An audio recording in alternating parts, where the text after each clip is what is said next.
Amazina yanje ni Nimbona Sandrine, nkaba ndi hano nje kuvuga ingorane dufise. Uyu mwana mubona akaba ari umwana wanje, yitwa Dushime Simplisa, afise ingorane yavukanye. Hano muraza kubibona, iyo ngwara rero yitwa neavis gea congénitale. Yavutse ukunyene umwana wanje mubona. Akivuka twaramuvuje ino turabura, bose barananirwa, turamuvuza cane, turaheba turamutwara mu bihumbi 2014 mu Rwanda kumuvuza. Twagiye ahantu ibitaro bitandukanye, baratubwira yuko umwana wacu bidashoboka yuko bamuvurira muri ibi bihugu vy'iwacu muri Afrika. Ati uyu mwana wanyu akeneye kumugirira chirurgie plastique. Baraduhaye imiti, barasubira, barananirwa. Ino mu Burundi, mu Rwanda baca baratubwiza ukuri ati madamu ntimusubire guta umwanya wanyu mumuha imiti mutamahera yanyu. Ati umwana wanyu akeneye kujanwa hanze aho babizi neza, kandi iyo operation ni operation bahora bazigirira n'abandi, birakunda neza kandi umwana wanyu ntazosubira kubabara. Aho mubona rero uyu mwana ni umwana iyi ngwara imubabaza cane, ariyagaza gose, turara tudasinziriye misi yose. Uko imisi yanditswe ntihagira ngo harashushe canke harakanye, twama turiko turamwagaza misi yose, dushira kwa amazi, duhuha, turarushe. Nawe nyine arakubwira yuko arushe. Rero twararonse umuganga tumuronse arabimenyereye. Twamuronse Chicago muri Etats-Unis, aho twarondeye hose abantu bamuvura turahabura, ariko tuza kuronka uwo muganga abimenyereye, amenyereye. Yarigeze no kukopera umwana ameze nk'uyu muri 2015. Turafise n'amafoto yaturungikiye. Ca ndavuga nturakoze mwami wanje ko umwana aronse umuntu abimenyereye amuvura. Iyo ni intsinzi kuri twebwe. Ariko rero badusabye amahera menshi cane atagira uko angana, nico gituma nje ngaha nje gusaba ubufasha.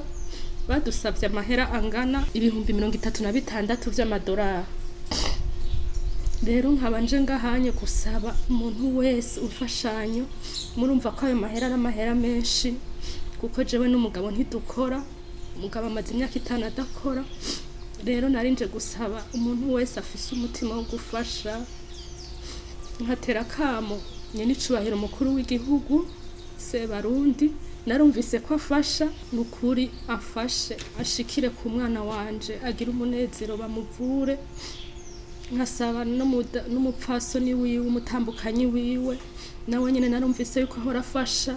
Nawe nyene nukuri ndamwinginze, ndazi ko uwo mutima bawufise, bafashiriza umwana, kuko n'umwana ahora ambwira yuko yotuma yipfira. Ubunye harageze ko yipfira kuko arushe cane.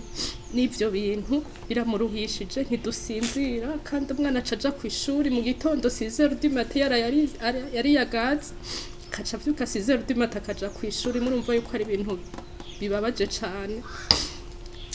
Rero ndasavye n'umuntu wese afise umutima wo gufasha, abakozi b'Imana, abantu bose bafise umutima w'ikigongo wo gufasha, nukuri ndabayituye, mumfashe, ndabinginze nukuri, mumfashirize ikibondo canje gisubire kironke umunezero. Kubashaka kuduterera, hariho nimero ya konte ngaha dufise, iri muri bankobu, ubusa 85 ubusa 39 201 ubusa 1 agakwego 66. Nkaba mfise niyo mu madolari, ubusa 850 39 20 201 agakwego 82. Iyo ni konte yanje ya Nimbona Sandrine, iri muri bankobu y'amarundi n'amadolari. Hariho iko kashe ya papa w'umwana 79 997 132.